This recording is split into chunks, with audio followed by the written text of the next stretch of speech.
Every country has an ancient history.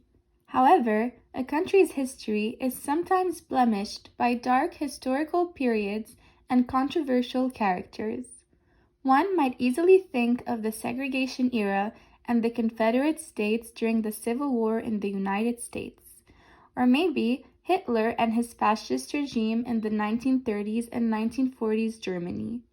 Even in Canada, some streets and some monuments were erected in honor of some disputed characters, such as John A. Macdonald and Edward Cornwallis, who were known for their violence towards Indigenous people.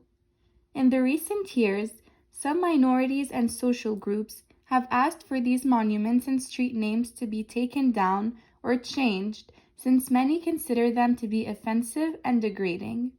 Then the debate erupted in the media. Should a country keep or remove monuments that represent its dark history? This debate has sparked a lot of controversy in the media, with several people wanting to remove them, while others consider them to be an essential part of a country's history. After consulting many resources and judging on my own values, I believe that some monuments do not deserve to be conserved in public places.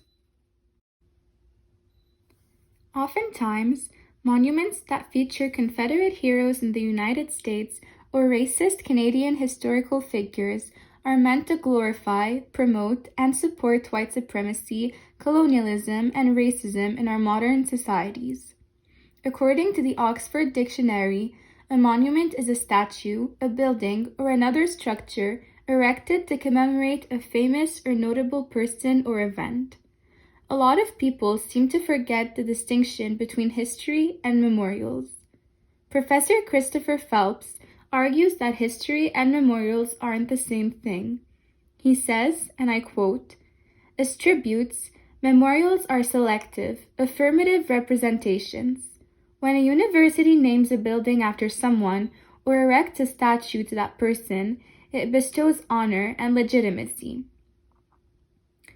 It seems to me that honoring someone who supported slavery, rape, and murder isn't something we as a society should strive to keep in our public spaces. If I were a colored person, I wouldn't like to see a statue of a well-known slaver on my college grounds, for it would seem that my school approves of his actions. If I were a native, I wouldn't like to see a plaque commemorating a colonizer who ordered the murder of thousands of Indigenous people in front of a governmental institution. I do not believe that commemorating someone who has done more harm than good during their lives is a way to remember our history, especially not when this history is affecting the lives of current citizens." Another aspect that people often forget to hold into consideration is the fact that these monuments were put in place during an era where Black folks and other minorities, such as natives and women, had no power over it. We are now a multiracial society that no longer has homogeneous views. According to the article written by Mr. Andre Perry, published in The Avenue, Confederate monuments represent and support a storyline that rationalizes past and present oppression. We cannot forget that monuments are historical pieces of architecture. They were constructed and put in place during a very different time and different place. What seemed to be a national hero in the 1800s can be seen as a racist murderer in 2020. As was written in the article found on Britannica, neither the monument nor its meaning is really everlasting. One has to put into context the political, historical realities of the moment. Who we are as a society now is very different from the society found in the South during the Civil War. According to Shadi Barch Zimmer, such monuments were intended to remind citizens of their common values and of the sacrifices made to ensure a just and stable state, but they no longer stand for justice in our eyes. The beliefs of most Americans now are not, thankfully, those of the slave-holding South during the Civil War. A society is always evolving and always changing. Black people now have a say in what they want to have in their parks and schools. They shouldn't be forced to be reminded on a daily basis of the inferiority of their status in the past. As John Mitchell, a former slave and editor of the Richmond Planet, said in 1890, "He, the Negro, put up the Lee Monument, and should the time come, will be there to take it down." I believe that in 2020, the time has finally come for the minorities to voice their displeasure towards these monuments. However, several people do not approve of the removal of such monuments for a simple and main reason. They believe that by destroying important yet controversial monuments, we are choosing to erase, ignore, and edit parts of our history. According to Michael Taube, a Canadian columnist and political commenter, historical figures will always have skeletons in their closets, many having done or said horrible things. We cannot remove every single monument that hurts some individual because of their grievances. Taube said, and I quote, "Should we ignore history or attempt to rewrite it because a small number of individuals are having an exceedingly hard time dealing with historical figures who most of us have long since moved past? If we remove these monuments, we will become a nation with no history. We are removing our traditions, our values that bond us together as a nation.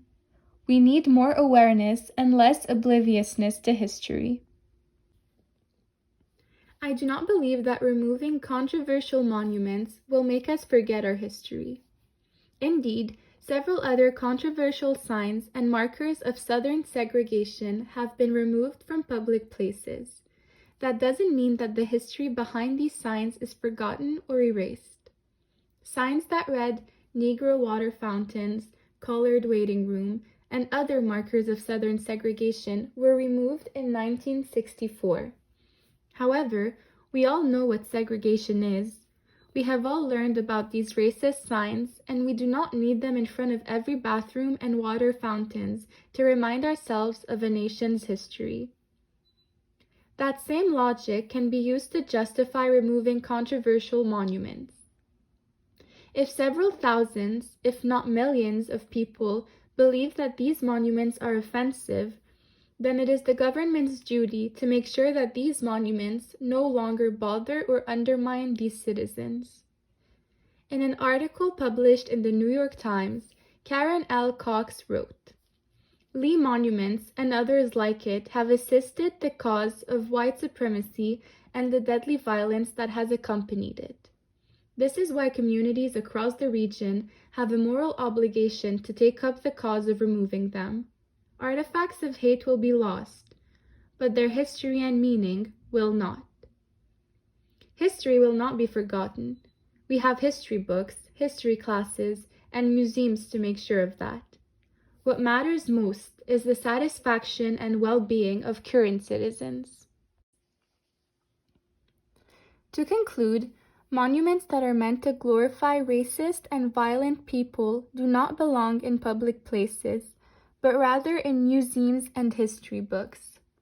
Indeed, the will to remove such monuments doesn't mean we want to erase our history, but rather respect the minorities that are being disrespected by them. In order to move forward as a society, one needs to break free from the chains of the past and learn from our history. However, we do not need to be reminded of our nation's dark past on a daily basis to do so.